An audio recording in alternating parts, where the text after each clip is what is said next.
truth is the most convincing story that maps onto reality, and that's why the central narrative is falling apart. Right now in the United States, people should not be walking around with masks. We must see the central narrative for the fiction that it is. We are Americans. While elections are sometimes messy, this was a secure election. The founders began the fight for human liberty and self-governance, and it's up to us to finish the job. I'll tell you what, we are in a truth emergency right now. This is the end game.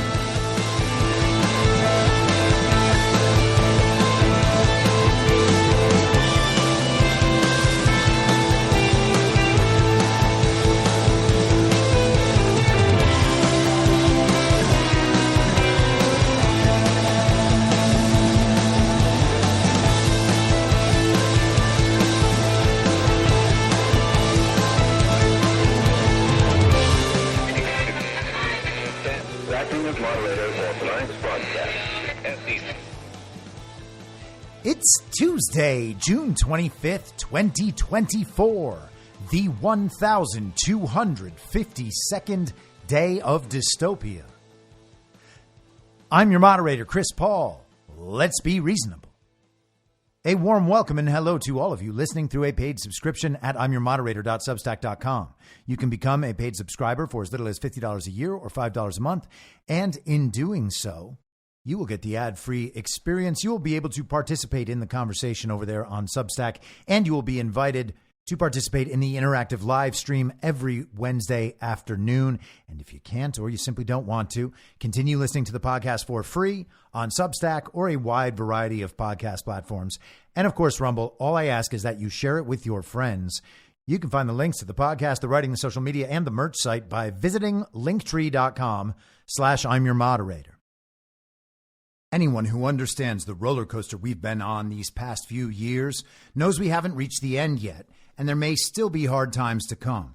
And as we add $1 trillion to the national debt every 100 days, we could be headed for some shaky financial times. If you're like me, you're figuring out how to diversify and make sure some seeds are planted for whatever may come. And that's one of the many reasons I think Bitcoin is part of our future. But it's not only about money. Bitcoin looks to be a critical part of the next generation of technology, communications, energy, verification, and even national defense.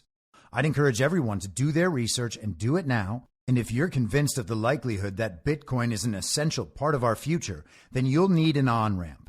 I recommend River. River empowers you to grow your portfolio without any unwanted surprises and eliminates third-party custodians, putting you in control of your assets. Open an account with no minimum purchase requirement. You can get your Bitcoin journey started with just $1. Visit partner.river.com/reasonable to create your River account today. That's partner.river.com/reasonable. Now, I know that many of you out there understand the need to diversify assets, or maybe you're looking to protect your retirement savings, but you're not quite there yet on Bitcoin. And you feel better about precious metals? I get that too. I think going in multiple directions is wise, and I do that myself. And when it comes to buying precious metals, you want to be working with a good company. And that's why I've partnered with Goldco. Goldco is a 6-time Inc. 5000 winner, 2022 Company of the Year, and they've helped people like you and me place over $2 billion in gold and silver. And I have gotten silver from Goldco. And right now they're offering my supporters up to $10,000 in bonus silver while supplies last. Don't pass this offer up. Go to reasonablegold.com now. This is your opportunity to protect you and your family from an out-of-control government before it's too late. So don't wait a second longer. Take action today. Click on the link in the podcast notes or go to reasonablegold.com now and get your free gold kit, your free IRA kit. You'll be glad you did. All right, so today I want to talk about Saudi Arabia. Saudi Arabia has been in the news a few times recently, making some fairly significant moves on the world stage that could have profound effects on geopolitics. And at the same time, we have some pretty significant media narratives that attempt to degrade Saudi Arabia's reputation and maybe most specifically the reputation of Mohammed bin Salman, the crown prince. Now, if you're a person who's listened to my show for any significant amount of time and maybe has listened to me talk about geopolitical subjects on Badlands Media, then you're probably familiar with what I refer to as the good twin, evil twin dynamic. And I've talked at length about how I believe this exists in everything. Everything is at least two things. It's certainly two things, but the groups can certainly be fragmented from there. And what is key to the good twin, evil twin dynamic and being able to detect it is looking for signals from reality prime that suggest the group is headed generally and broadly toward centralization or decentralization. The evil twin representing that centralizing force that tries to amass control and power and status and wealth. It places the group over the individual. It places information from authority over what you might be inclined to observe or believe yourself as a creature created in the image of God. And then you have the good twin decentralizing force that allows for sovereignty and individuality and liberty. The hope is that we're doing an adequate job of attempting to discern reality and then analyze things on that basis with a hopeful eye to the future and an understanding that all hope is not lost and this world is not only evil. We do have a purpose above and beyond serving authority and hoping for a comfortable ride. And if on the journey we are wrong about the facts, and certainly we all will be wrong about the facts at some point, we hope at least to be moving in the right direction. And we can observe the good twin, evil twin dynamic in ourselves. We can observe it in our families, in our friend groups, at our workplace, in our towns, our cities, our states, our country, our world. We can see it in everything. Certain aspects moving toward centralization, certain aspects moving toward decentralization. And so with that understanding in mind, it doesn't make any sense to assume that a country is our enemy. Certainly the people of that country are by and large not our enemy. And some of the people in power in that country may well be our enemy, but others might not be, and we know the people aren't. So is our understanding of another country meant to be identified with just that country's leader or political system? And I'm not saying it's totally irrelevant, I'm just saying that's an oversimplification. The media seems to be trying to convince us that we should welcome a war with Russia. But why? What is our problem with Russia? They're encroaching on the borders of a quote-unquote country whose borders were drawn by the UN within our lifetimes? We're going to go die on a foreign shore for that? Well, of course not. It makes no sense at all. So why is our media making it seem like we should be at war with Russia? And what are they relying on to establish that? Why would they ever think that we could be sold on a war with Russia based on the very sovereign borders of Ukraine, and the areas beyond those sovereign borders now just happen to be part of Russia already? Well, they've told us for years and years and years that Russia is the enemy. In the big action movies of the 80s and the 90s, the Russians were the enemies. Then in the 2000s, we had Middle Eastern terrorists as the enemies. Then we got into like some Eastern European terrorists. Now it's just about, domestic terrorists. But if you're a late Gen Xer like I am, you grew up with the Russians being the bad guys and the history of the Cold War that they definitely didn't lie about, and the communism we defeated that our own evil twin faction here in America definitely wasn't involved with.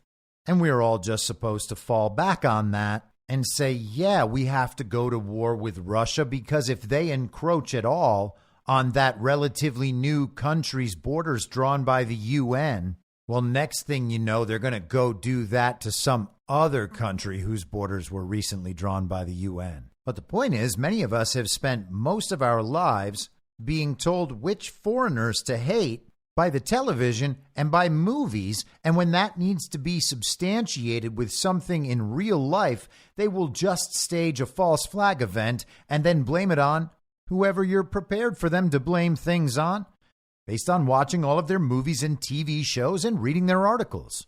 They tell us who to hate, and we hate them. And for as long as we continue to hate them, we make it very, very easy to be lied to.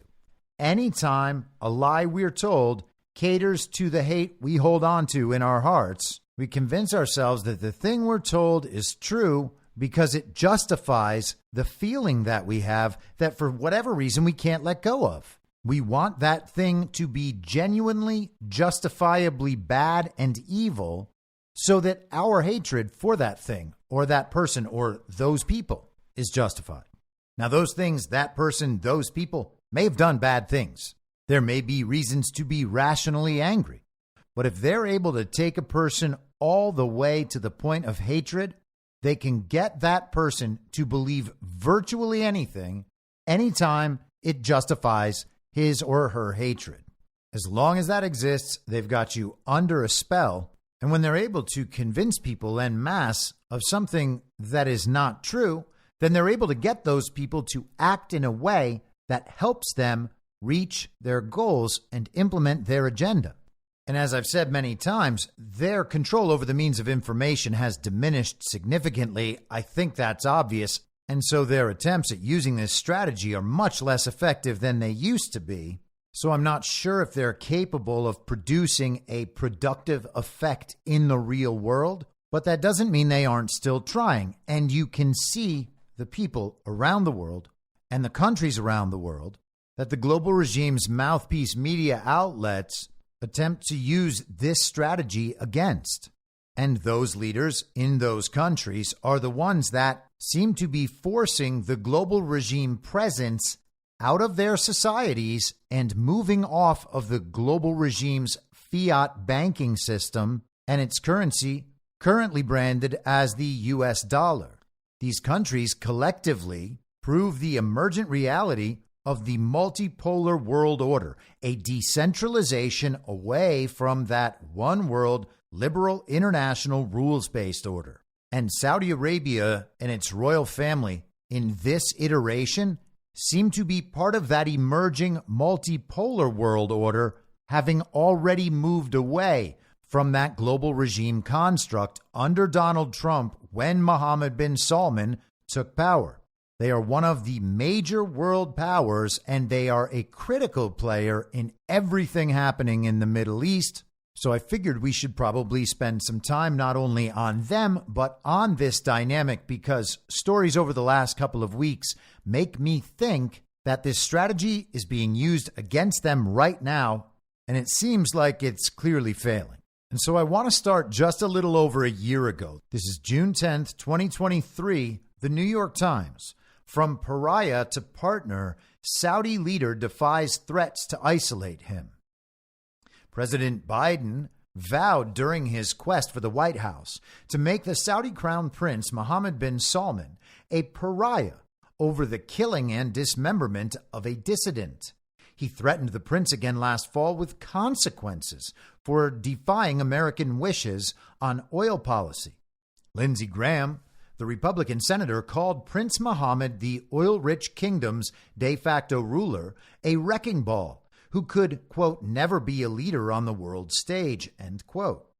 And Jay Monahan, the head of golf's prestigious PGA Tour, suggested that players who joined a rival Saudi-backed league betray the victims of the September 11th attacks carried out by hijackers who were mostly Saudi citizens. Now, I understand that that is a bit of a crazy paragraph, but there is the Live Golf Tour, a competitor now to the PGA Tour. And when it first started up, there was major opposition, but it's since become a big success and has hosted a number of golf tournaments at Donald Trump properties, featuring a number of the world's top golfers.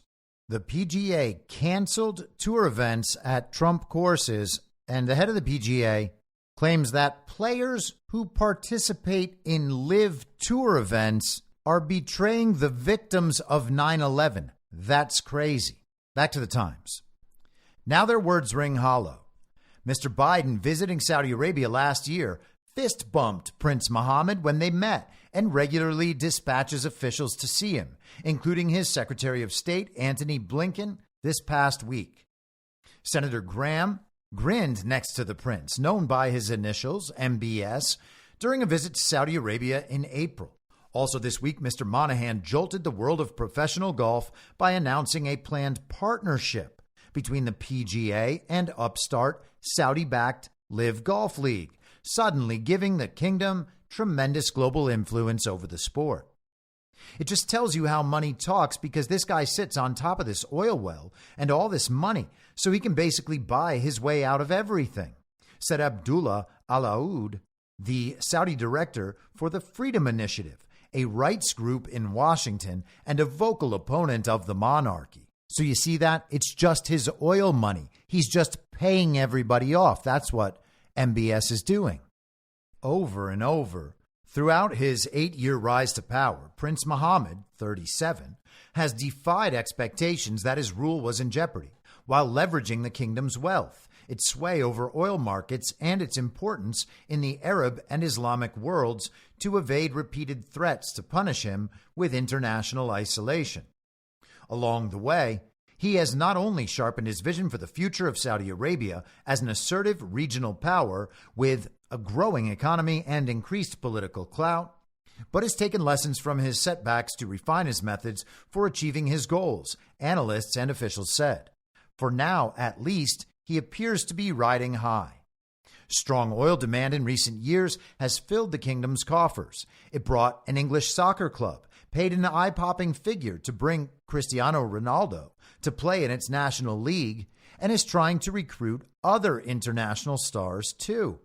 If the golf deal goes through, a close aide to Prince Mohammed would become one of the sport's most powerful figures, giving Saudi Arabia another major platform to reshape its international image.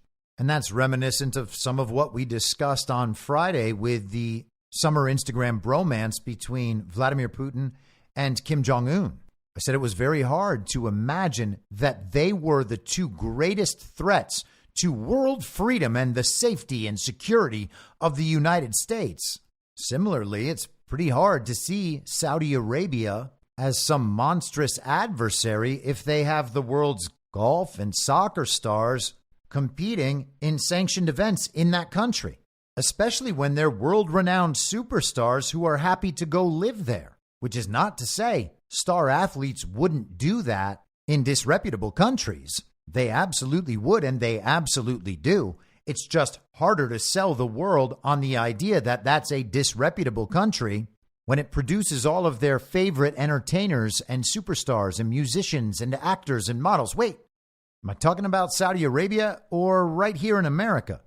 In recent years, heads of state from Turkey to the United States who once spurned Prince Mohammed have accepted him as the future of Saudi Arabia, and he has deepened the kingdom's relationships with China, which helped broker a diplomatic breakthrough between Saudi Arabia and Iran, longtime regional rivals.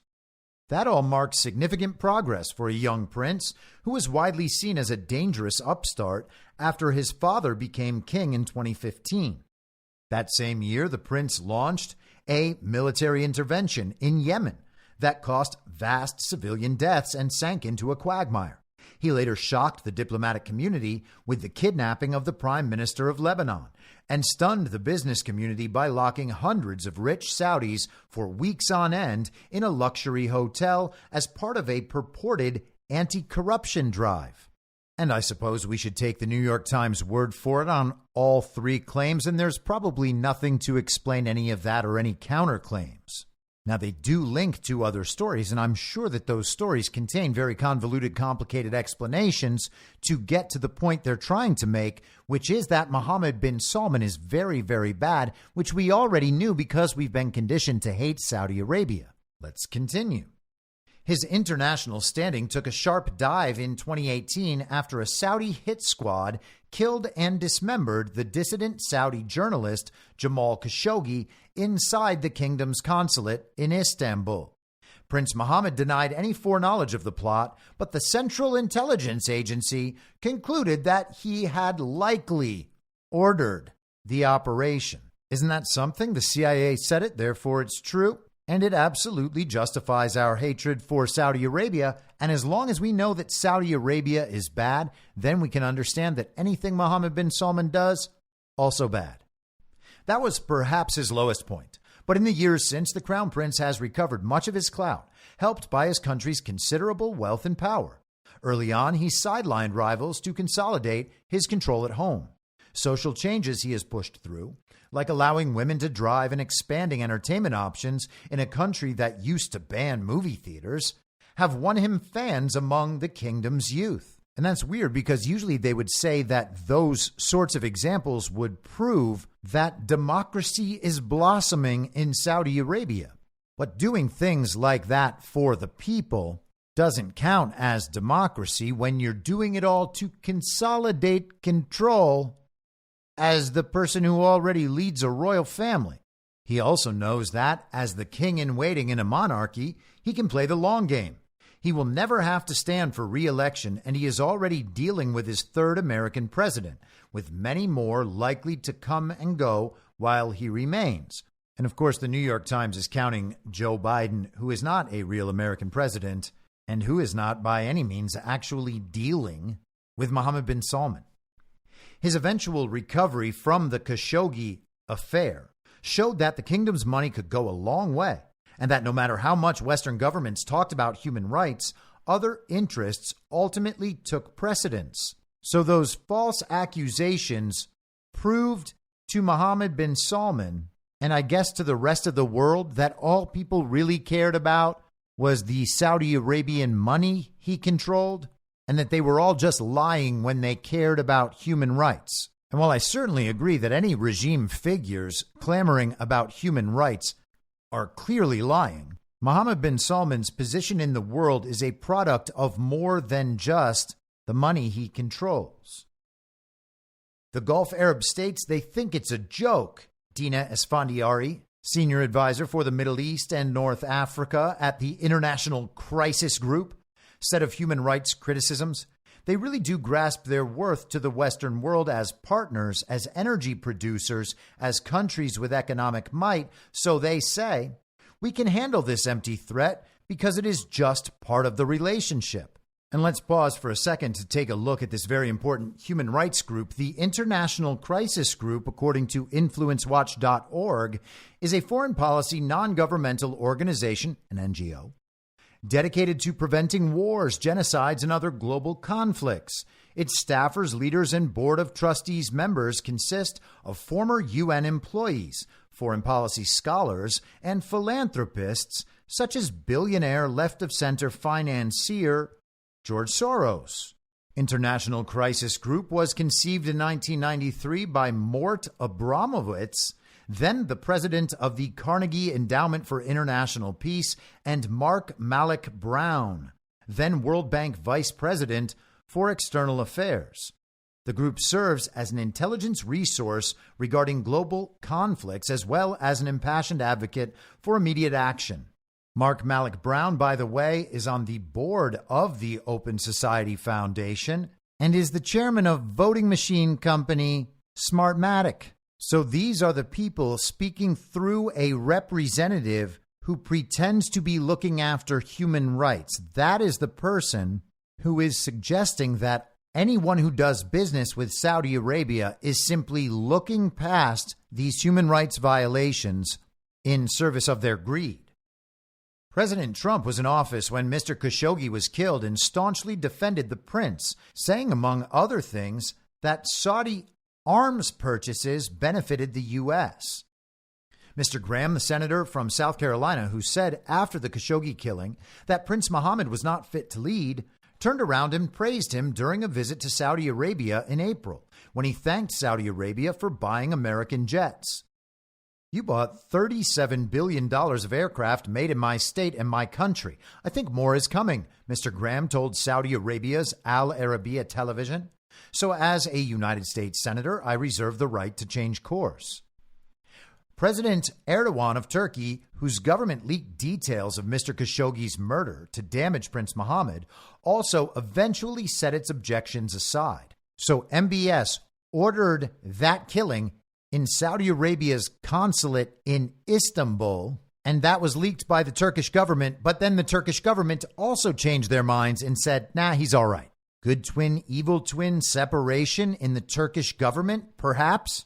Turkey's always been a bit of a wild card to me, to be honest.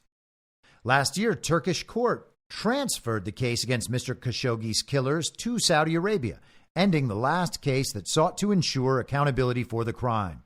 Not long after, the kingdom set aside $5 billion in deposits for Turkey's central bank to help shore up its finances. So totally, that's proof that MBS just paid Turkey off to make the whole Khashoggi thing go away, even though there's no proof of the Khashoggi thing being real in the first place. We just have to trust the CIA.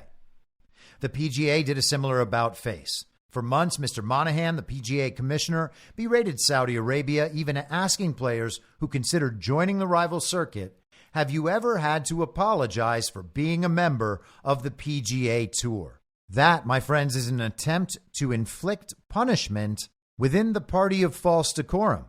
The PGA will attempt to destroy the reputations of any of the players who leave the tour and join the LIV Tour, with the subtle threat that if they ever want to come back to the PGA Tour, they wouldn't be allowed because now their reputation has been destroyed. Now, the best players actually have the leverage because the golf fans at home watch the players. They don't care nearly as much about the league. So the legitimate actual power and leverage exists on the players' side, and because the PGA can't compete with the actual leverage and power, what they have to do is compete with abstract power projection by taking down the reputation and thus reducing the players' leverage. But as mentioned above, after making all those threats and making those statements, they eventually worked it out. The New York Times says as a result, many were shocked when he announced the partnership. Chris Murphy, a Democrat senator, wrote on Twitter that PGA officials had recently argued to him that, quote, the Saudis' human rights record should disqualify them from having a stake in a major American sport, end quote. And upon their reversal, Chris Murphy tried the very same tactic that the head of the PGA had tried and failed to execute. He added, I guess maybe their concerns weren't really about human rights. Oh, there we go. A Democrat senator is going to convince Americans that the PGA doesn't care enough about human rights. Got it. Affecting many of Prince Mohammed's decisions in recent years is a growing sense within the kingdom that the United States has become an unreliable partner. Well, yes, that's because they have a fake president, and they're working desperately to protect the existence and feasibility of that one world, liberal, international, rules-based order. The prince has dealt with 3 U.S. presidents from both parties who all want to scale back American involvement in the Middle East. The risks of such a retreat for Saudi Arabia became clear in 2019 when drone and missile attacks that the United States accused Iran of orchestrating hit Saudi oil facilities, temporarily halting about half of the kingdom's output. President Trump declined to respond directly, leading Prince Mohammed and his counterparts in the United Arab Emirates to conclude that the United States no longer had their backs and they had to look out for their own security. Now it is very engraved in their minds that we can't count on Washington to defend us, so we have to do it ourselves, Mrs. Fondiari of the International Crisis Group said. This has led to a rejigging of certain things in their foreign policy. It has also made it less likely that Saudi Arabia will automatically accede to American requests. Prince Mohammed refused to join Western sanctions aimed at isolating President Vladimir Putin after the Russian invasion of Ukraine. And Saudi Arabia has since stepped up imports of discounted Russian oil products. After Mr. Biden met Prince Mohammed in Saudi Arabia in July last year, the administration pushed the kingdom to keep oil production up to help bring down gas prices in the United States ahead of midterm elections in November.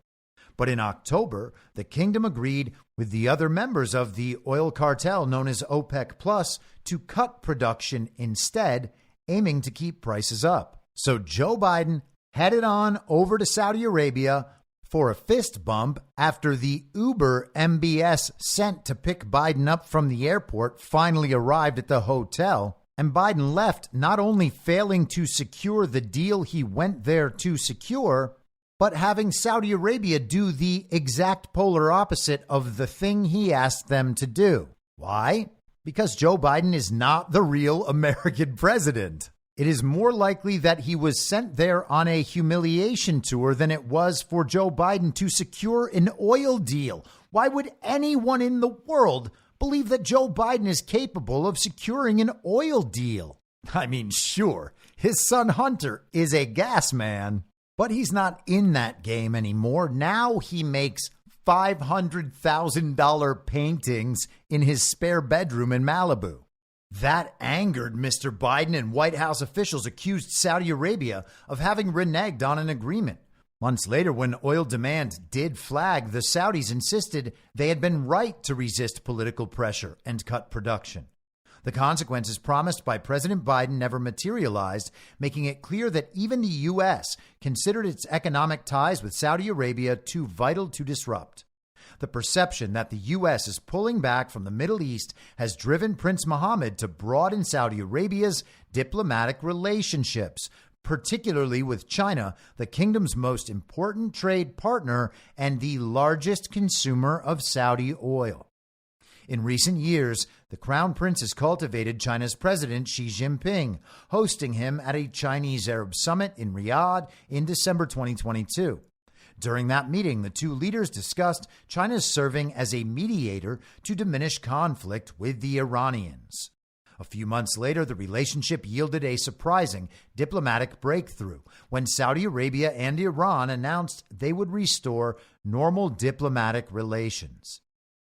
It was a double win for Prince Mohammed, who in one agreement diminished the likelihood of conflict with his main regional foe, while giving a world power other than the United States a stake in the outcome.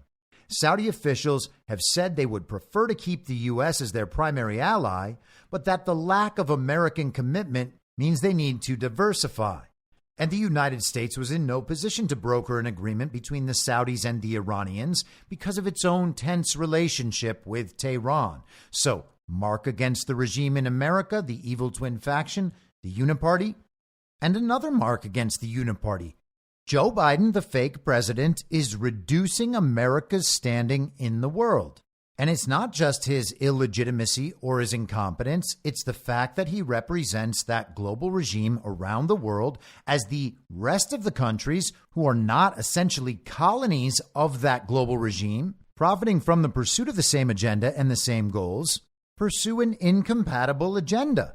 The policy being pursued by the evil twin faction in the United States, by the Uniparty as the representative of the global regime, is becoming obsolete. It is a bad product. The incentives for going along with that program in that system no longer make it worthwhile, and the punishment structure seems to largely be gone. And let's close this out. Even some former critics of the kingdom see positive signs in Prince Mohammed's efforts to quiet the region. You've got this building back of bridges and trying to rein in some of the more quixotic activities, reaching out and trying to be a more constructive force in the region, said Dennis Horak, a former Canadian ambassador who was expelled from his post in Riyadh in 2018 over Twitter posts criticizing the arrests of Saudi activists. The question, he said, was whether this would last. The problem always with MBS, of course, is that he can change on a dime. But maybe that is changing. Maybe he is maturing a bit. And oh yes, Canadian ambassador, you are certainly the adult in the room. Again, this is an attempt within the party of false decorum paradigm to diminish the reputation and standing of Mohammed bin Salman. It's immature, you see, not to go along with the global regime's program. So I started there because that presents a pretty big overview of almost all of the key narrative pieces for understanding the dynamic. And you might remember how close the Saudi regime was to the globalists of the American Uniparty. Prince Bandar was so close to George W. Bush that they used to call him Bandar Bush. He would visit W in Kennebunkport.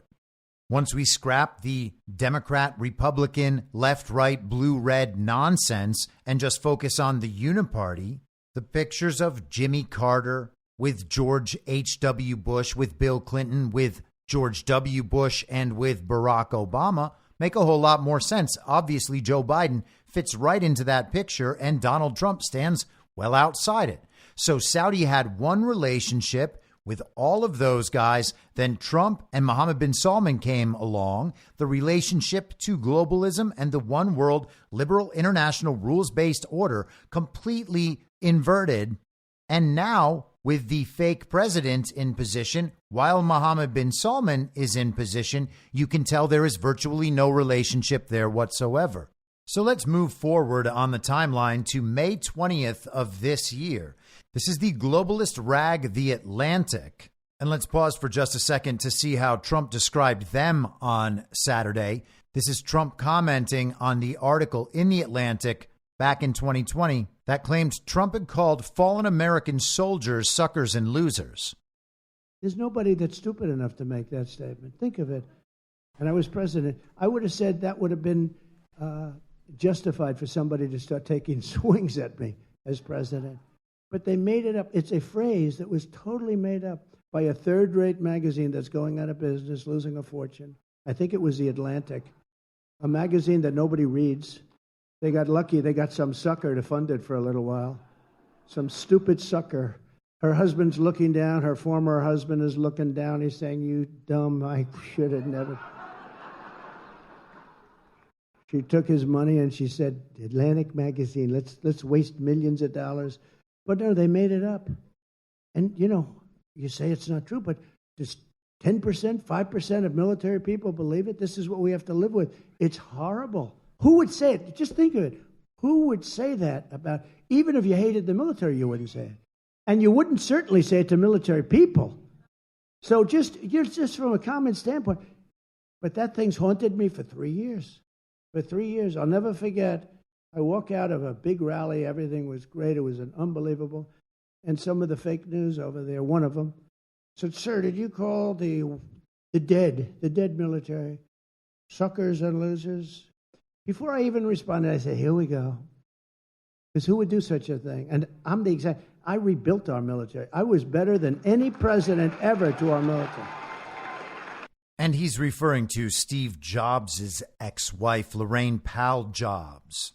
Here is the article in The Atlantic. The headline, "New 9/11 Evidence Points to Deep Saudi Complicity."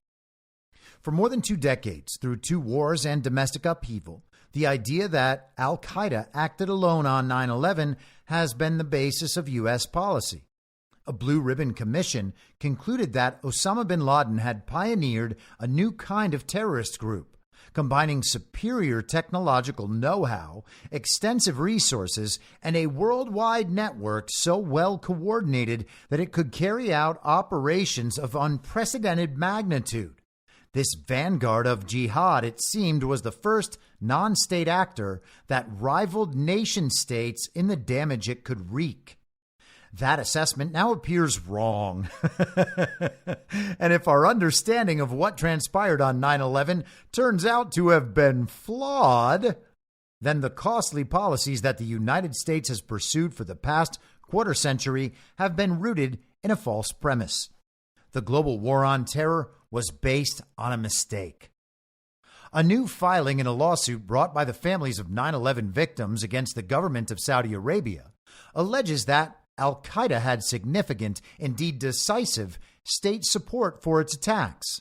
Officials of the Saudi government, the plaintiffs' attorneys contend, formed and operated a network inside the United States that provided crucial assistance to the first cohort of 9/11 hijackers to enter the country. The 71-page document, released in redacted form earlier this month, summarizes what the plaintiffs say they've learned through the evidence obtained in discovery and recently declassified materials. They allege that Saudi officials, most notably Fahad al-Thumairi, an imam at a Los Angeles mosque, and an accredited diplomat at Saudi Arabia's consulate in that city, and Omar al-Bayoumi, who masqueraded as a graduate student but was identified by the FBI as an intelligence operative, were not rogue operators, but rather the front end of a conspiracy that included the Saudi embassy in Washington and senior government officials in Riyadh. The plaintiffs argue that Thumairi and Bayoumi organized safe reception, transportation, and housing for hijackers Khalid al-Mihdhar and Nawaf al-Hazmi, beginning upon their arrival in California on January 15, 2000. Both Thumeri and Bayoumi have denied aiding the plot. Bayoumi, along with Saudi Arabia, has also denied that he had any involvement with its intelligence operations. The filing further argues that Thumeri and Bayoumi introduced the pair to local sympathizers in Los Angeles and San Diego who catered to their day-to-day needs, including help with immigration matters, digital and phone communications, and receiving funds from al-Qaeda via wire transfer. Saudi officials also helped the two al-Qaeda operatives, both Saudi nationals with little education or command of English, whose experience abroad consisted mostly of training and fighting for jihadist causes, to procure a car as well as driver's licenses. This support network was crucial. The filing, responding to a Saudi motion to dismiss the case, which is currently before the U.S. District Court for the Southern District of New York, makes extensive reference to FBI investigative reports, memos, communications, records, and contemporaneous evidentiary materials that are still under seal but are likely to be made public in the coming weeks. The materials produced thus far in the case deal mainly with Saudi support provided to these two California-based al-Qaeda operatives and their fellow hijackers of American Airlines Flight 77, which was crashed into the Pentagon. Okay. Assuming that the case, now 7 years old, goes forward, the presiding judge could order a further broader discovery phase, probing possible Saudi support for other hijackers, most of whom came to the East Coast beginning in mid-2000. The materials that have already surfaced, however, document the extent of the complicity of Saudi officials. The 9/11 Commission report recounted numerous contacts between Bayoumi and Thumeri, but described only circumstantial evidence of Thumeri as a contact for the two hijackers and stated that it didn't know whether Bayoumi's first encounter with the operatives occurred by chance or design. But the evidence assembled in the ongoing lawsuit suggests that the actions Thumeri and Bayoumi took to support the hijackers were actually deliberate, sustained, and carefully coordinated with other Saudi officials. Now, this article is really long, so I'm not going to go through all of it, but I do want to hit a couple of spots. There will be plenty of tension and recriminations if the exhibits in the New York case become public and the case progresses. Should the plaintiffs overcome the Saudi motion to dismiss, an extended period of merits discovery and a potential trial on liability for 9/11 will exacerbate matters. But many years after the attacks, it seems likely that judicial determination, not military action, is the most viable means by which to close the books on 9/11. Military action. Revelations from the legal case are also likely to set off another round of self-flagellation over the failures of America's law enforcement and intelligence agencies. The 9/11 Commission report and other accounts, including our own, showed the FBI to be shamefully asleep at the switch before the attacks. Indeed, some 9/11 Commission investigators thought the report went soft on the FBI to prevent morale from collapsing entirely. They couldn't tell us about 9/11 because they were worried about morale at the FBI. That's what the Atlantic magazine wants us to believe is true now and has always been true. In light of the new revelations, we can expect renewed criticism. How could the Bureau have been so ignorant of what the staff of a foreign embassy were doing under its nose? Counterintelligence, after all, is a core Bureau responsibility, and the FBI's conduct on this case is inexplicable. Curiously, agents continued investigating until at least 2021, and to judge by the 2021 document, knew about the Saudis' indispensable support for the hijackers, but their work was shut down by the Justice Department. There will be lots of questions to answer, and we'll jump down to the end of the article. What would we have done differently if our intelligence and law enforcement agencies had learned shortly after the 9/11 attacks that officials of our close friend Saudi Arabia had given regular, reliable, and essential support to terrorists seeking to kill Americans in large numbers? Good question. It probably would have made those little vacations that Bandar Bush took to visit W in Kennebunkport. We would, at minimum, have immediately compelled Riyadh to dismantle the jihadi infrastructure within its own institutions and to liquidate what was left of it on our soil and in countries around the world. Oh, yeah, they would have gone right along with it. We likely would still have toppled the Taliban in Afghanistan and tried to destroy what was left of al-Qaeda there. But if we had understood that the attacks of 9/11 had depended on state support, and if we had eliminated that state support, we might well have had the confidence to leave Afghanistan quickly instead of lingering for 20 years. As additional attacks failed to materialize, we would also have been more prepared to rely on strong border controls and intelligence to keep us safe. Of course, the discovery of Saudi involvement in 9/11 would have thrown a massive roadblock in front of the George W. Bush administration's rush to topple Saddam Hussein, although perhaps nothing could have restrained a heedless president from that course of action. But perhaps we would have felt secure enough to close the detention camp at Guantanamo, which has been a permanent demonstration of our disregard for the rule of law. And perhaps as well, we would not have subordinated almost all our other foreign policy goals to our counterterrorism efforts, a practice that undermined American efforts to support democracy and human rights abroad. I love when the regime takes responsibility for its own behavior collectively. Like it wasn't exactly us, but yes, our associates did this one thing. And no, we're not going to do anything to fix it, but at least we are taking responsibility in some abstract reputation-related sense, while everyone else is just pointing fingers. And yes, fine, they're pointing fingers at us, and that's why we're taking responsibility. But the responsibility we're taking is collective among all the American people. And because they're not even taking responsibility, they're actually more guilty than we are. There were two spectacular examples of this released last week in the very serious intellectual genre, one by the historian Neil Ferguson, not the same man who produced the COVID models, and his wife, Ayaan Hirsi Ali. Ferguson did basically what I just described. Ayaan Hirsi Ali did a lighter version of that and then essentially argued, but if you blame them too much, then it's a conspiracy theory. And she did that in response to claims of being a conspiracy theorist from Kathy Young, who is an utterly deranged Israel and Ukraine supporting warmonger. But let's close this out.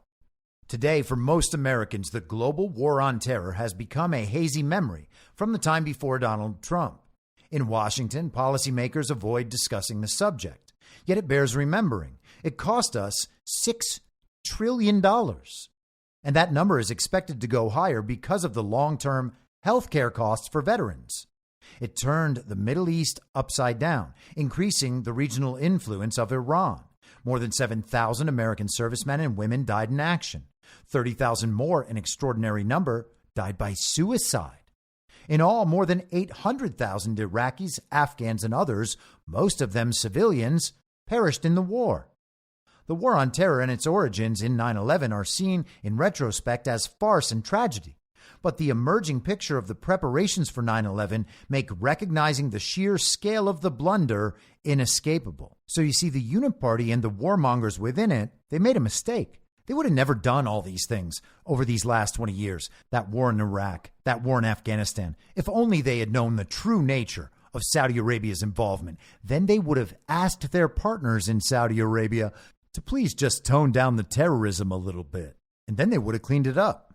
But nope, no one knew about it for 20 years. This article in The Atlantic is essentially revising the official story within the central narrative about Saudi involvement in 9/11 and the justifications for everything that came after. They are revising that story, trying to shift blame away from the Uniparty and onto the Saudis, knowing that the Saudi government and its relationship with the Uniparty has had a polar reversal.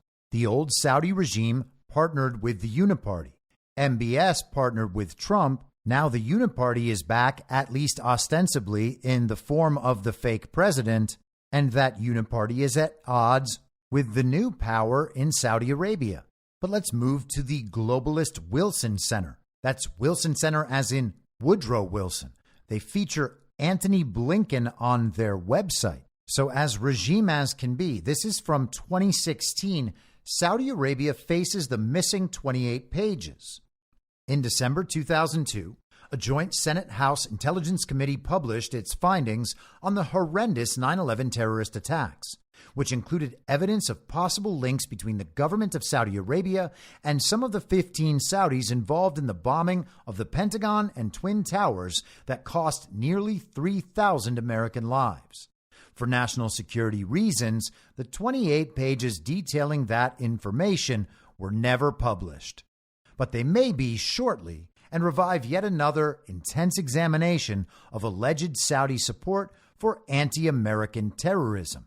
It's strange, isn't it, to be framed as a conspiracy theorist for claiming that the government is intentionally lying and trying to deceive the American people when they are blatantly and obviously telling us just to trust them, and we can't have all the information about an issue they say is one of the most important issues in all of history. Like the claims about Jamal Khashoggi, you just have to trust America's intelligence agencies. And again, I'm not going to go through this entire thing.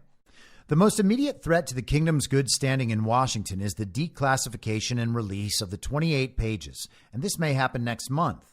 It is a step the Saudi government has never opposed since the special 9/11 Commission report into the attacks found, quote, no evidence that the Saudi government as an institution or senior officials individually, end quote, had funded al-Qaeda.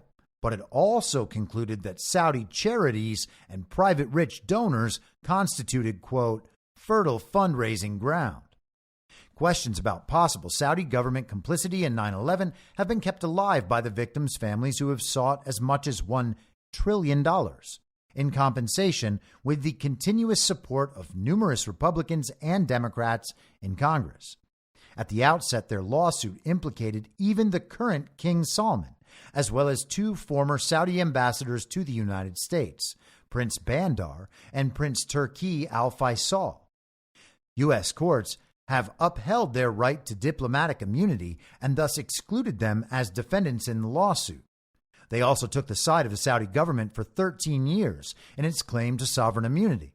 But in June 2014, the U.S. Supreme Court ruled in favor of the 9/11 plaintiffs' demands that the government be included.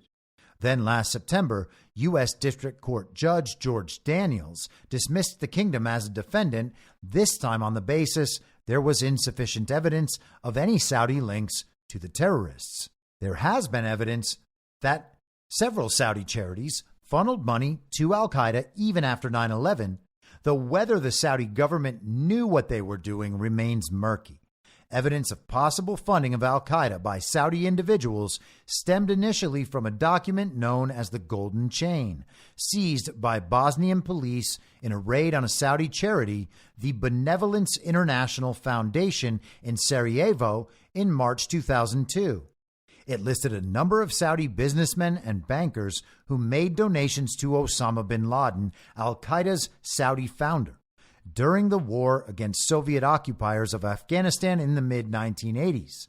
There was no indication, however, that they funded his anti-American terrorist activities after the war in 1989.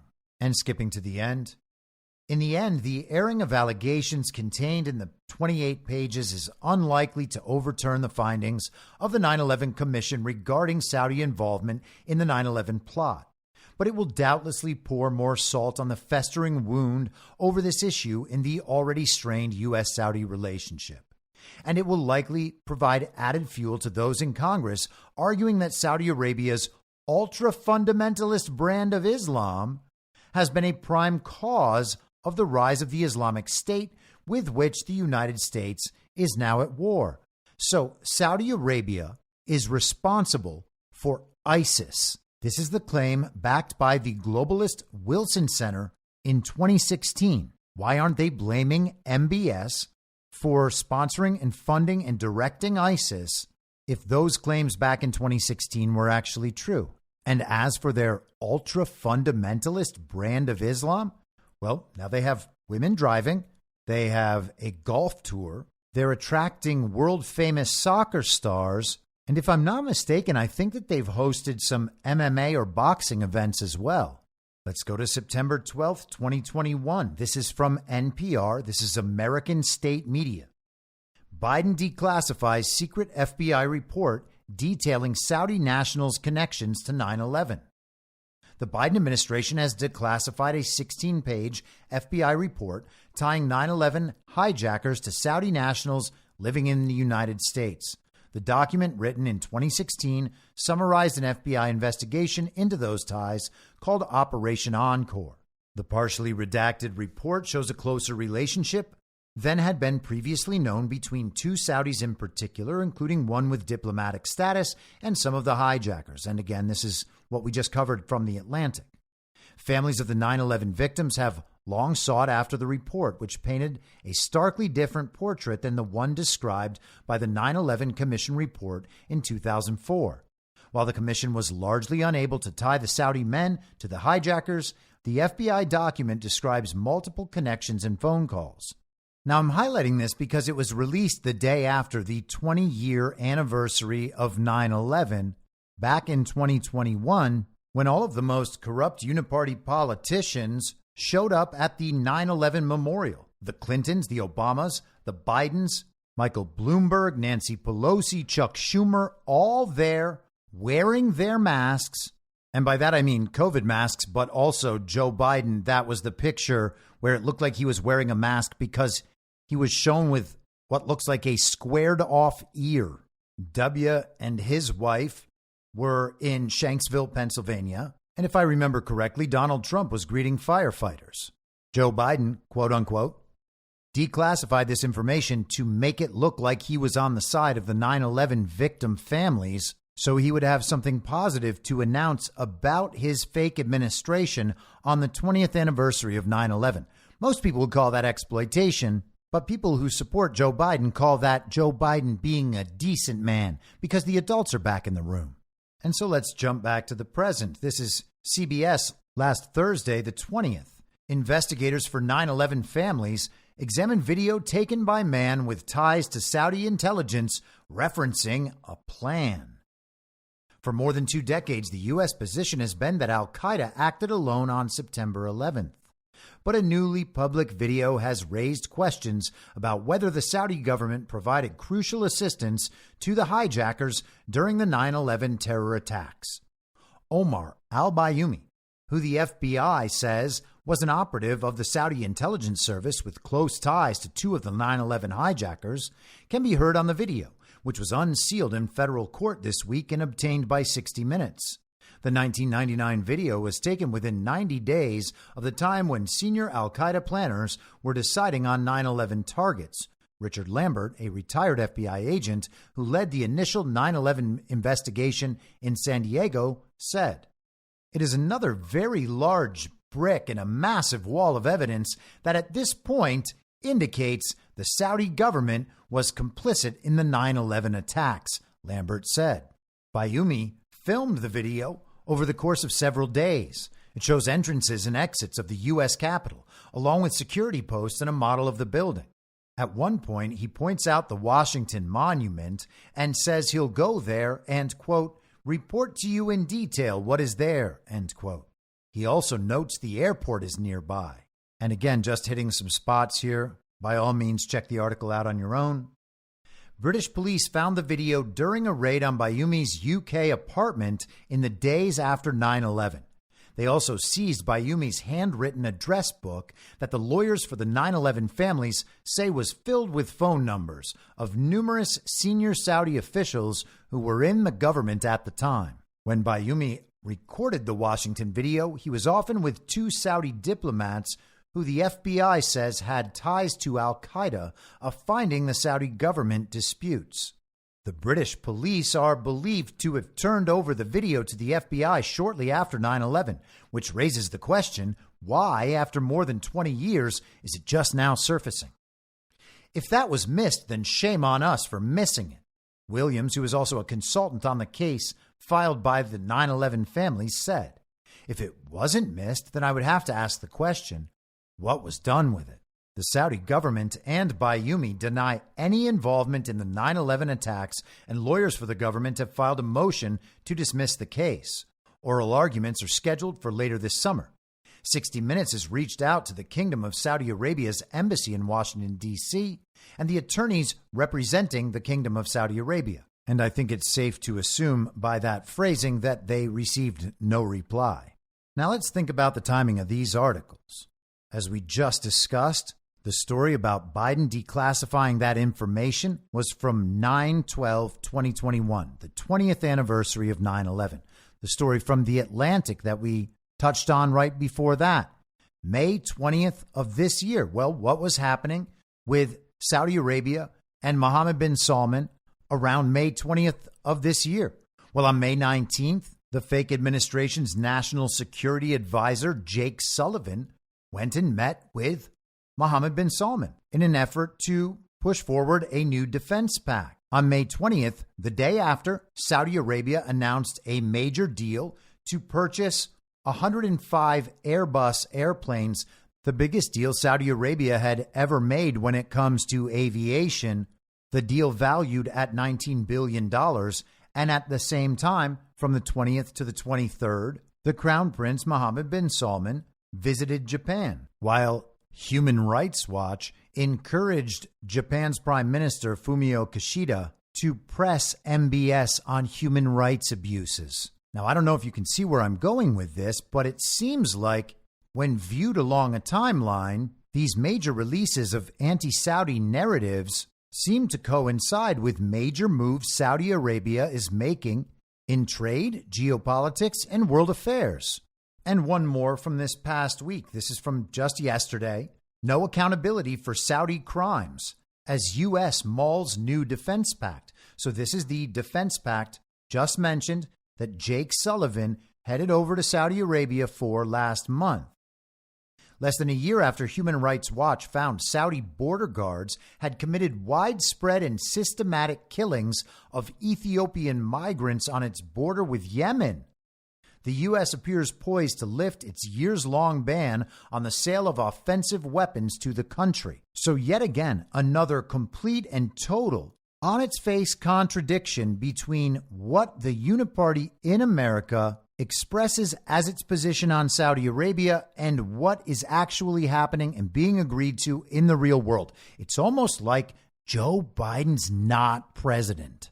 And all of that comes coupled with yet another accusation about some horrific atrocity committed at Mohammed bin Salman's behest. The ban, this on arms sales, would be ended despite the lack of accountability for the Saudis' years of war crimes in Yemen, possible crimes against humanity on the Yemen-Saudi border, and what a U.S. intelligence report concluded was approval of killing the journalist Jamal Khashoggi by Mohammed bin Salman, Saudi Arabia's crown prince and de facto ruler. This would prove to the Saudi leadership that they can get away with murder.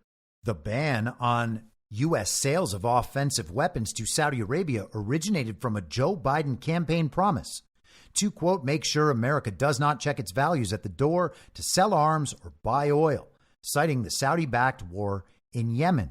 And of course, we've already discussed Joe Biden going over to Saudi Arabia for an oil deal and it backfiring to the point where Saudi Arabia did the exact opposite of what the fake president asked. Last summer, we released a report detailing Saudi border guards' horrific crimes against unarmed Ethiopian migrants. Among the devastating evidence, a 17-year-old boy told us how he survived an explosive weapons attack on the border between Saudi Arabia and Yemen. While approaching the border with a large group of migrants, he said Saudi border guards fired on them with rocket launchers. And that does sound absolutely horrifying if it was real.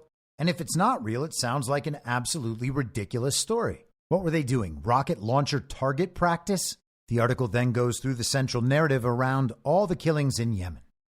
As news that Saudi Arabia and the U.S. are nearing agreement on a new mutual defense pact, concern and alarm for grave crimes committed by the Saudis appears long forgotten. Without accountability, these crimes will continue. With a new defense pact and the intention of lifting the ban on the sale of offensive weapons, the Biden administration sends the message that heinous crimes can be committed, even rewarded, for political expediency. As Human Rights Watch researchers, we made a promise to people like the 17-year-old boy that we would tell the world their stories and try to persuade those in charge that brutal crimes like mass killings should not go unpunished. The Biden administration should maintain its ban on offensive weapons and end arms sales to Saudi Arabia until the country takes meaningful, independently verified steps to end their abuses and hold those responsible for war crimes to account. The Biden administration also should move to apply Leahy laws and similar standards against providing military aid to abusive entities that would suspend U.S. equipment, arms, and training for units involved in grave human rights abuses in Saudi Arabia and anywhere else U.S. assets are used to commit war crimes and crimes against humanity. Well, I hope they're not being used for that in Ukraine or, Israel or, any of those other places that they are routinely being used for exactly that. So we have Human Rights Watch making a bunch of anti-Saudi accusations in order to hopefully shift the leverage calculations in this defense pact, this arms deal, or scuttle the deal completely. This is a mass propaganda campaign calculated in its effect, coordinated along a timeline to convince people to believe something and then apply pressure or at least a narrative backdrop upon which the regime can achieve its goals and keep its agenda moving forward. As with everything else the fake administration does, this should be expected to fail completely. Saudi Arabia and the United States will continue mutually to pursue what was agreed to when Donald Trump was in his first term as president with the Crown Prince Mohammed bin Salman. So we're getting reruns on all of these anti-Saudi stories. None of these various narrative deployments involve anything that's happening right now. You can say the Saudi trials are happening right now, but the news is about 25-year-old video tying the Saudis to 9/11, which is something that's been talked about for over 2 decades and doesn't involve the current Saudi regime. Then we've got the Jamal Khashoggi story from years ago and the Yemen thing that's a year old. And the complaint is that no one is holding Mohammed bin Salman accountable for all these things he's been accused of doing, probably just because there's no reason to believe he was involved in doing any of these things. And the operation becomes even more transparent when you understand that the influence they're attempting to wield over Saudi Arabia isn't just over this defense pact they don't want. It's also about a couple of other major geopolitical developments. Now, back at the end of January, it was reported that Saudi Arabia was going to be joining the BRICS contingent, which is a pretty clear sign of that country shifting toward the multipolar world order and away from that one world liberal international rules-based order. It's also a signal toward de-dollarization. And a couple of weeks ago, there was plenty of talk online, various rumors, that Saudi Arabia was moving away from the petrodollar. And so let's get the official story on that from the extremely globalist Atlantic Council. We cannot possibly be called conspiracy theorists when we are literally just reading articles from the Atlantic Council. This is the stuff they publish to get us to side with the global regime, so there's no way we could ever be steered wrong here. Is the end of the petrodollar near? That was the headline on June 20th. This is last Thursday. As countries from the BRICS group and regions including the Middle East and Asia increase the use of local currencies for cross-border payments, there is a growing perception that the dollar's importance in international finance is ebbing, particularly in global oil markets and the use of the petrodollar. What exactly is the petrodollar? In short, it's a commitment by Saudi Arabia to use dollar revenues from oil sales to the United States to buy U.S. treasuries. But the history is more complicated. So let's get the globalist view on the history. America and Saudi Arabia in 1974. So that is 50 years ago. Let's take a look back to the Nixon administration. The U.S. was beset by high inflation and large current account deficits amid an ongoing war in Vietnam, putting downward pressure on the dollar and threatening a run on U.S. gold reserves. In 1971, the U.S. ended the dollar's convertibility to gold, which had been the linchpin of the Bretton Woods international monetary system of fixed exchange rates. Major currencies began to float against each other in 1973. Then came the oil shock that fall when OPEC cut oil production and embargoed shipments to the United States during the Yom Kippur War. And that, of course, has its own rabbit hole. Against a backdrop of great economic and political uncertainty as the Watergate hearings pushed toward their close, the Nixon administration embarked on a diplomatic mission that would cement an economic partnership with Saudi Arabia that has been central to the global energy trade. To encourage Riyadh's use of the dollar as the medium of exchange for its oil sales, and thereby funnel those dollars back into Treasury bond markets to help finance U.S. fiscal deficits, Washington promised to supply military equipment to Saudi Arabia and protect its national security. How about that? So they use the dollar for oil trade, and we give them military equipment and protect their national security. Despite the tumult and instability in the U.S. at that time, the deal showed that it retained the power to set the international agenda. In addition to keeping demand for the dollar stable, the agreement promoted its use in oil and commodities trading while creating a steady source of demand for U.S. treasuries. This helped to strengthen the dollar's position as the world's key reserve, financing, and transactional currency. Fast forward 50 years, and the dominant global position once enjoyed by the United States has comparatively weakened. Its share of world gross domestic product has declined from 40% in 1960 to 25%. China's economy has surpassed the United States in purchasing power parity terms. It now has to vie for influence with an increasingly assertive Beijing, while facing pushes even by allies such as Europe and elsewhere that want to become more autonomous from Washington in financial and foreign policy matters. Specifically, many countries have tried to develop alternative cross-border payment arrangements to the dollar to reduce their vulnerability to Washington's increasing use of economic and financial sanctions. At the same time, the United States has become far less dependent on Saudi oil. Thanks to the shale revolution, in fact, the United States is now the largest oil producer in the world and a net exporter. It still imports oil from Saudi Arabia, but at a significantly lower volume.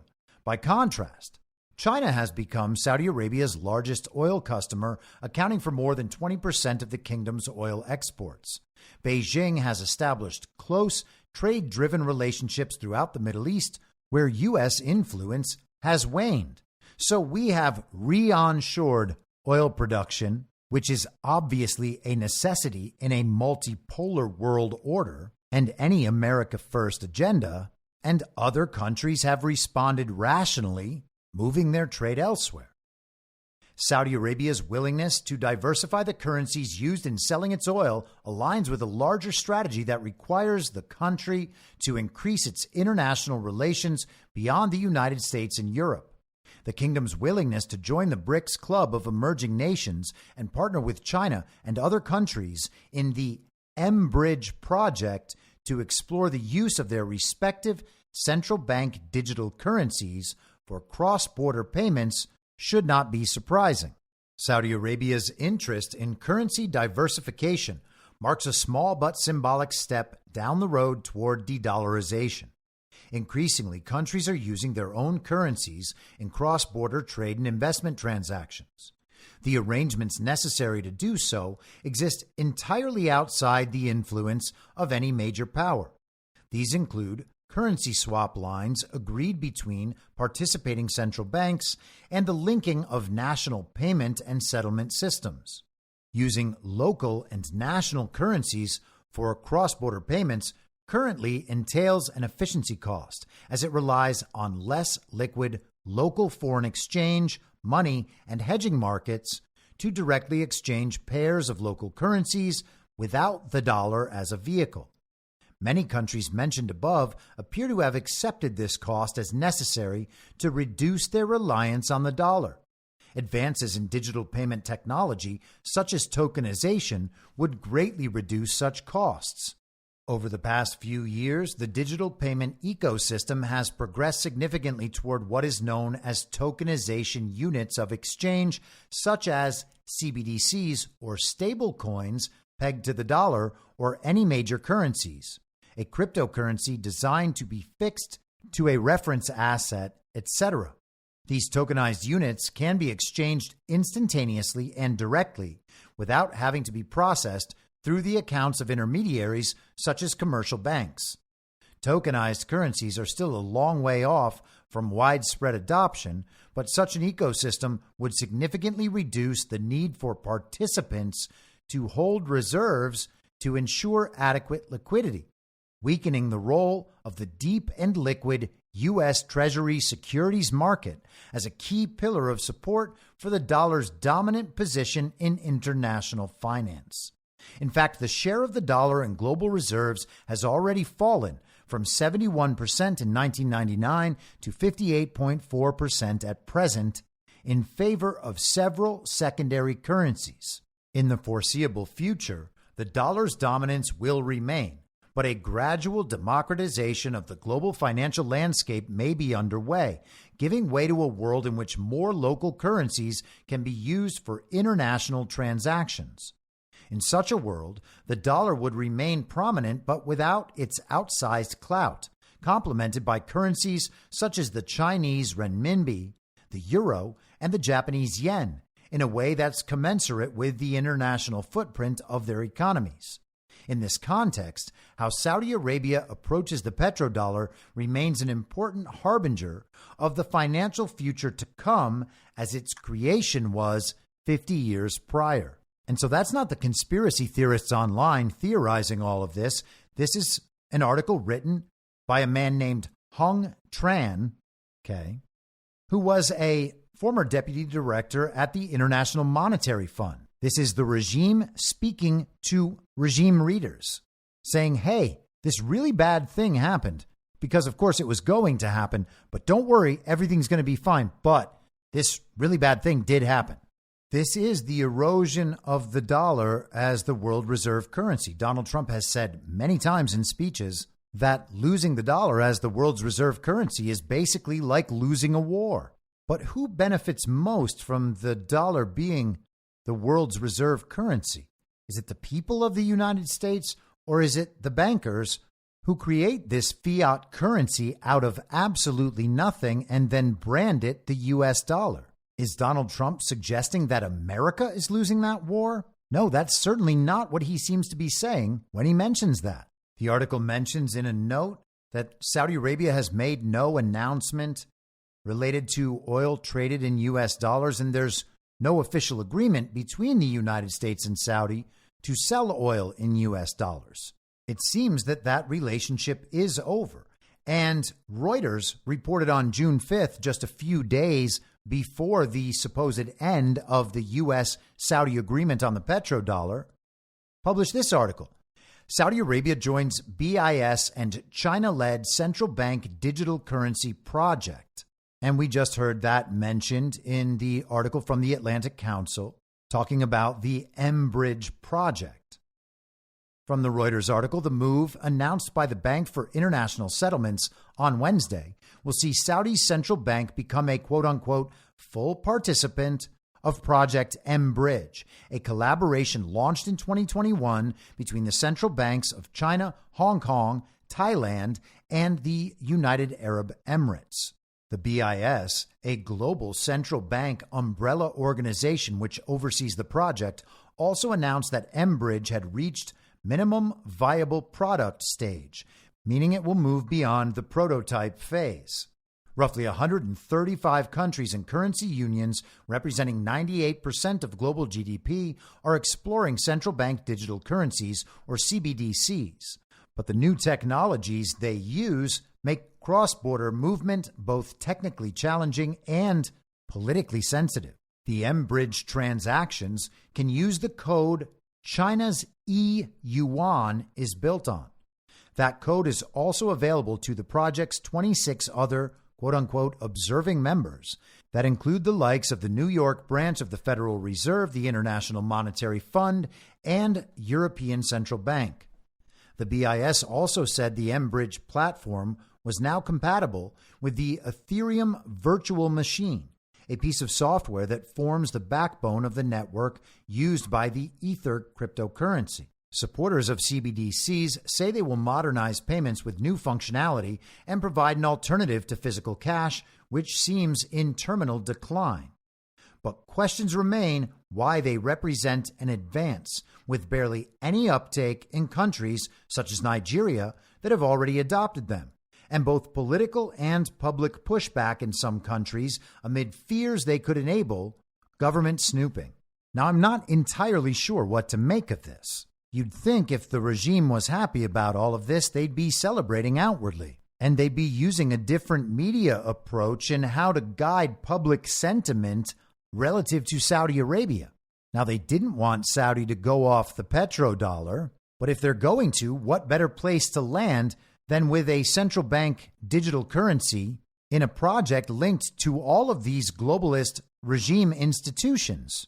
But they don't sound all that happy about it, and maybe that's because in places like Nigeria, no one actually wants to use that currency. So we have a leverage battle over the reputation of Saudi Arabia relative to the United States and how that might affect the defense pact.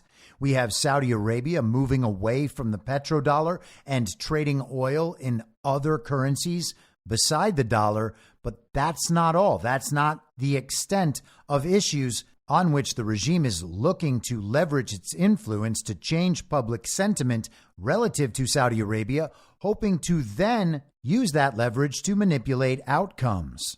We had the leverage play on May 20th described in The Atlantic about this new evidence about the Saudi government's involvement in 9/11. All of that while Antony Blinken was over there for this defense pact. But that wasn't the only issue on the table. This is the New York Times on May 17th, the article updated on May 20th. Israel resists grand bargain as U.S. and Saudis work on security pact. 2 years into President Biden's term, his aides began negotiating with Saudi leaders to have the kingdom establish diplomatic relations with Israel. But when the Israel-Hamas war began last October, the talks withered. American and Saudi officials have tried to revive prospects for a deal by demanding more from Israel, a ceasefire in Gaza, and irreversible steps toward the founding of a Palestinian state. Now those officials say they are close to a final agreement on the main elements of what the Saudis want from the deal: a U.S.-Saudi mutual defense pact and cooperation on a civilian nuclear program in the kingdom. And again, I'm not going to go through the whole thing, but you are welcome to. There are no signs that Israeli leaders are moving to join them, despite the symbolic importance for Israel of establishing ties with Saudi Arabia, the most powerful Arab nation. That resistance, along with a potential full-scale assault by the Israeli military on the Palestinian city of Rafah, puts in jeopardy a potential three-way grand bargain that Mr. Biden envisions as the foundation to a long-term solution to the decades-old Israeli-Palestinian conflict. Prime Minister Benjamin Netanyahu of Israel has rebuffed calls for the creation of a Palestinian state, saying it would become a terror haven. Most Israelis also oppose it, according to polls. Mr. Netanyahu has not proposed a governance system for Gaza, and Yoav Gallant, the defense minister, criticized him on Wednesday for the lack of such a plan. The Times writes that any agreement would have to involve cooperation on a civilian nuclear program with uranium enrichment in the kingdom, the sale of advanced American-made weapons, and potentially a trade deal. U.S. officials have emphasized that Israel must agree to a Palestinian state for any agreement to be finalized. Some Saudi and American policy analysts who were briefed by Saudi officials have argued that a bilateral deal, a Plan B, might be the best course because the Israeli-Palestinian part seemed too difficult to achieve.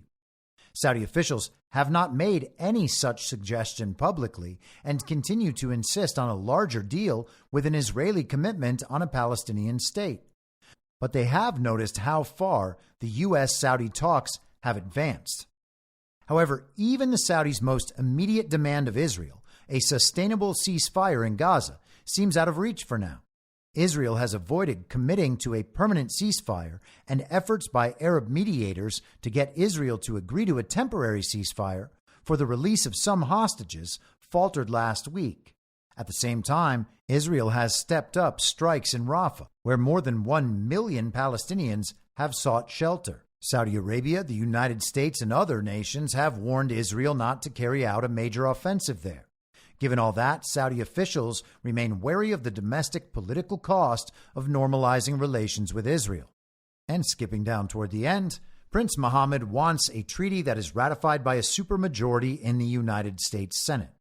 But administration officials say that would be hard without a robust Israeli-Palestinian component in the deal, since skepticism of Saudi Arabia is strong among many Democratic and some Republican lawmakers. It's especially hard because the president is illegitimate and the Senate is illegitimate, and there is no way the Uniparty is going to be able to accomplish something like that. And that will be their fault. Their illegitimacy is going to make it impossible for Mohammed bin Salman to agree on this deal, no matter how much they attempt to gain leverage by attempting to manipulate public perception of his reputation. It has failed again and again and again in the past, and of course, it's going to fail now.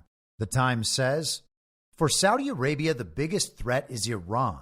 Saudi officials remain bitter that the Trump administration did not intervene militarily when oil installations in the kingdom were attacked with drones and missiles in 2019, an assault that Saudi and U.S. officials say was linked to Iran. So this attack was real, we're told, not a false flag in any way, and Saudi and U.S. officials, unnamed, agree that it was Iran, and Trump just did nothing. He should have sprung into action, but he just didn't, for whatever reason.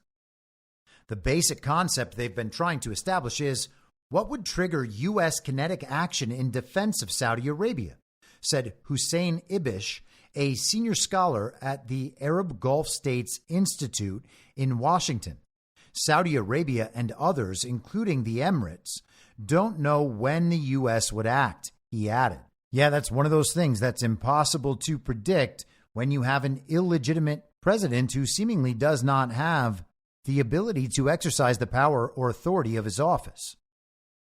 U.S. officials say they also plan to extract promises from Saudi Arabia to limit cooperation with China on military matters and on advanced technology, and that the kingdom would continue to buy oil in dollars rather than renminbi, China's currency.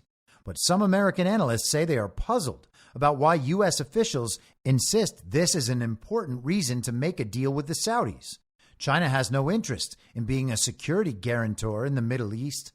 And analysts say there is little chance that Saudi Arabia would forsake the dollar, which its own currency is pegged to, for the renminbi. Whoops. The Biden administration also hopes Saudi Arabia will commit to keeping oil prices from surging, especially as the U.S. presidential election approaches. Well, that's interesting because last time they had a request of Saudi Arabia related to oil, they got exactly the polar opposite of what they asked for. U.S. and Saudi officials clashed over such perceived promises in 2022, when the Saudis went against Mr. Biden's wishes. Locking in American cooperation on a civilian nuclear program is important for Prince Mohammed. U.S. and Saudi negotiators are working out details of how the United States would maintain strict oversight of in-country uranium enrichment, officials say.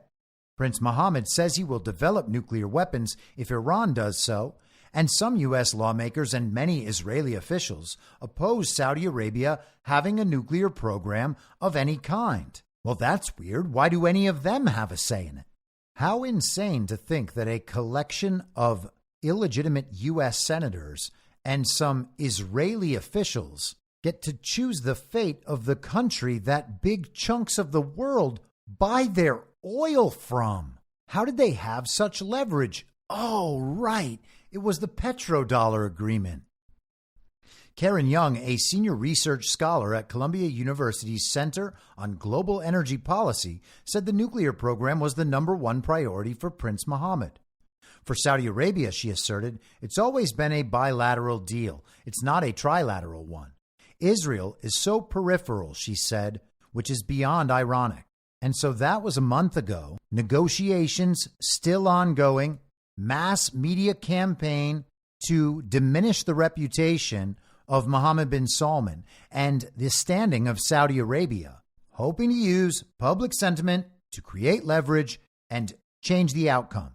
It hadn't worked as of a month ago. And last week, June 17th, we get this headline from Al Arabiya. Mohammed bin Salman urges international community to recognize independent Palestinian state. Saudi Arabia's Crown Prince Mohammed bin Salman called on the international community on Monday to recognize an independent Palestinian state, emphasizing that this step is crucial for achieving peace. The kingdom renews its call to the international community to recognize the independent state of Palestine on the 1967 borders, with East Jerusalem as its capital. This will enable the brotherly Palestinian people to obtain their legitimate rights and pave the way for comprehensive, just, and lasting peace. State news agency SPA quoted the Crown Prince as saying, MBS stressed the importance of implementing recent UN Security Council resolutions, particularly those advocating for an immediate ceasefire in the Gaza Strip. He urged the international community to take all necessary measures to protect lives in Gaza. The Crown Prince made these remarks at the royal court in Mina Palace, where he, on behalf of King Salman, received prominent figures who performed the Hajj this year, and that is the journey to Mecca. This is the New York Times just a few days later, June 21st, 2024. Israeli official describes secret government bid to cement control of the West Bank. An influential member of Prime Minister Benjamin Netanyahu's coalition told settlers in the Israeli-occupied West Bank that the government is engaged in a stealthy effort to irreversibly change the way the territory is governed, to cement Israel's control over it without being accused of formally annexing it. In a taped recording of the speech, the official, Bezalel Smotrich, can be heard suggesting at a private event earlier this month that the goal was to prevent the West Bank from becoming part of a Palestinian state. I'm telling you, it's mega dramatic, Mr. Smotrich told the settlers. Such changes change a system's DNA. While Mr. Smotrich's opposition to ceding control over the West Bank is no secret, the Israeli government's official position is that the West Bank's status remains open to negotiations between Israeli and Palestinian leaders. Israel's Supreme Court has ruled that Israel's rule over the territory amounts to a temporary military occupation overseen by army generals, not a permanent civilian annexation administered by Israeli civil servants. And again, not going to go through the whole thing. Even as international pressure grows to declare a Palestinian state that would encompass the West Bank and Gaza, Mr. Smotrich's comments suggest that Israel is quietly working to firm up its control over the West Bank and make it harder to disentangle from Israeli control. Diplomats have been trying to reach a grand deal for the Middle East that would both end the Israeli war with Hamas in the Gaza Strip and improve Israel's ties with other nations in the region. Saudi Arabia, for one, says it will recognize Israel, but only if Israel, in turn, permits Palestinian statehood. Mr. Smotrich's speech suggests just how distant that prospect may be as he moves to merge governance of the occupied West Bank with governance of the State of Israel. And down toward the end, Mr. Smotrich said his main achievement has been to place many of the military's duties in the West Bank under civilian control. While the army has often turned a blind eye to settlement expansion and even guards unauthorized settlements from Palestinian attack, soldiers have also sometimes destroyed settler encampments built without government permission and barred Israeli activists from entering the West Bank. To counteract that influence, Mr. Smotrich said the government has, and this is a bulleted list, given civilians greater control over settlement construction plans, as well as oversight over the lawyers who decide legal issues in the settlements. Stripped the Army's top commander in the West Bank of the ability to block settlement construction plans. Secured nearly $270 million from Israel's defense budget to guard settlements in 2024 and 2025, and moved closer to establishing a new security squad that could more speedily demolish Palestinian buildings in the West Bank that have been built without Israeli permission. To some extent, Mr. Smotrich's comments appeared to be an attempt to diffuse criticism from his own base about his record in office. Settler activists say that the military still too often stops them from building new settlement outposts, and that Mr. Smotrich has not done enough to intervene. The Times links to an article from February of 2023 with the headline, "In West Bank, Settlers Sense Their Moment After Far-Right Rise." After a surge in violence, there are fears of a wider escalation in the occupied West Bank. Israeli settlers see an opportunity, and Palestinians fear what's next. And I want to end with this because I believe that it kind of puts a different spin on this Israeli situation entirely. And considering that this U.S.-Saudi deal that we are being told about, that all of this leverage manipulation is being done to effect, depends on the outcome and what's agreed to in this Israel-Palestine situation. It's important to understand the state of things a few years ago when Donald Trump was still in his first term as president. It's been one of the interesting benefits of doing this new show with Patrick Gunnell's Hindsight 2020. We're looking at all of this old news through new eyes, understanding where the last 4 years have brought us, and also noticing, particularly at times like this, that what we're being told is happening now is something that's actually been happening for a really long time, which adds even more to the sense that all of this, on some level, is narrative manipulation. This is the New York Times on June 19th, 2020. As annexation looms, Israeli experts warn of security risks. To Prime Minister Benjamin Netanyahu, it's a historic opportunity. The chance to annex large stretches of the occupied West Bank that right-wing Israelis have long coveted, possibly giving the country a permanent eastern border for the first time. Annexation would also cement his place in history, carving out a permanent legacy for Israel's longest-serving leader. And although he has not disclosed the scope of the plan, he has promised to move forward with it as soon as July 1st. But as that date nears, a growing chorus of respected former Israeli military, intelligence, and diplomatic officials is denouncing any unilateral annexation as a grave risk to Israel's security.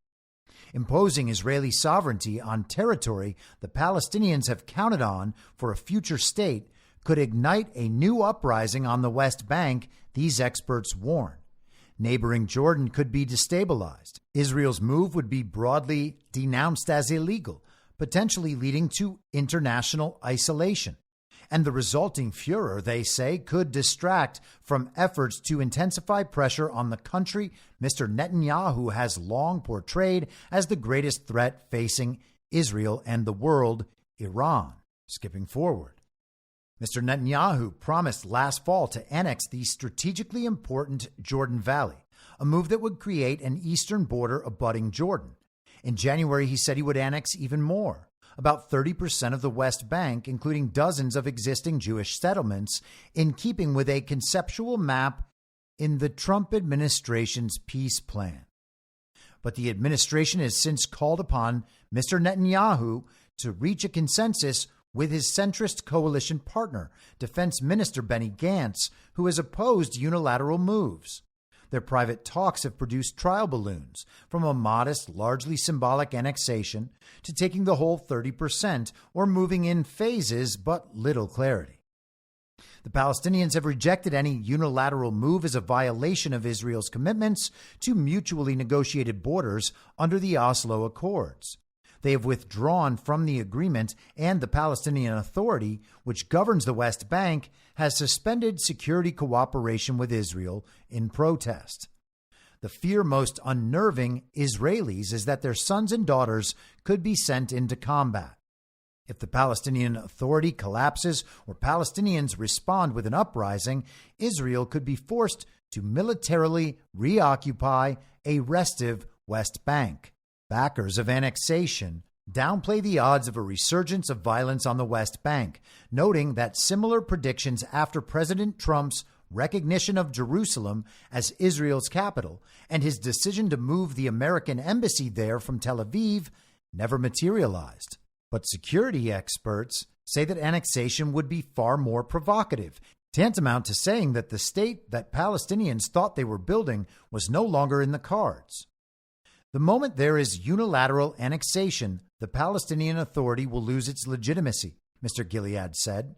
If they do, sooner or later, they will not be able to show their faces in the Palestinian street. And who will pay the price? Our soldiers.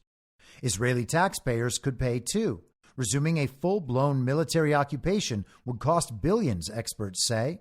In addition to ending security cooperation, Palestinian officials started the financial equivalent of a hunger strike to show they are willing to let the authority collapse if Israel annexes territory. And the article goes on. And so what is all of the common thread here?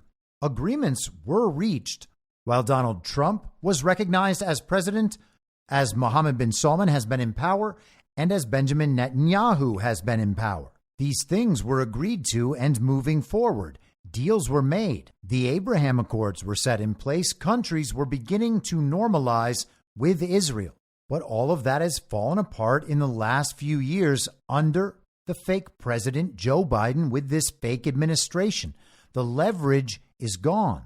The fake administration's requests fall on deaf ears. The fake administration ends up getting back from the Saudis the opposite of that which they asked for. There will be no peace agreement reached with the fake administration in place, and the countries of the region are moving forward without them. Now, in the old traditional political analysis that we are indoctrinated into, that is drilled into our heads, we are the United States, so whatever we're told is good from authority for the United States, we're supposed to support. And then we have our greatest ally, Israel. And whatever we're told from authority is good for Israel, we're supposed to support. And then Saudi Arabia, of course, they're our enemies. Mohammed bin Salman is chopping up Jamal Khashoggi and attacking Yemeni teenagers. And you know what? He's responsible for 9/11. And as long as we remain in that mindset and buy the global regime's propaganda about Saudi Arabia, the regime believes maybe there's a chance to get something done. Except people don't buy it anymore. The regime has lost control over the means of information. All of this is just a strategy that we've witnessed countless times before. The propaganda media is attempting to exert influence to attack and diminish the reputation of a country and its leader in order to change public perception in hopes that getting everybody back on the same page might change the ultimate outcome. But it won't, because no one believes them. And all of this is already set in place, not by the fake administration, but by Donald Trump and the partners in that sovereign alliance as the multipolar world emerges. The regime, still clinging to its vision of the one world liberal international rules-based order, believes that countries of the world need its permission to act in their own self-interest, and they are all providing ample proof that no, they don't. All right, so tomorrow's live stream will be at 3 p.m. Eastern. I will be sending the private link to the live stream on Substack in a blog post at some point tonight or tomorrow morning. So 3 p.m. tomorrow. I hope to see all of the paid subscribers there. It's been great to have the opportunity to talk about so many subjects that I wouldn't normally address on this podcast. And I truly appreciate everyone's participation and all of the positive feedback, etc. As for this podcast, I will be back on Thursday at the same reasonable time on the same reasonable podcast network. I don't have a network. Masks and lockdowns don't work. They lied to you about a pandemic. And Joe Biden will never be president. In my mind, that's the end game. If you're listening to this episode for free, you can support me and support the show and the work I do by signing up for a paid subscription at imyourmoderator.substack.com. You can do so for as low as $50 a year or $5 a month. Comes out to under a quarter per episode, and you'll blast right through the paywall for all of the writing. The merch store is www.cancelcouture.com, and you can find everything else by heading to Linktree, linktree.com/I'm your moderator. And I'll see you soon out on the range.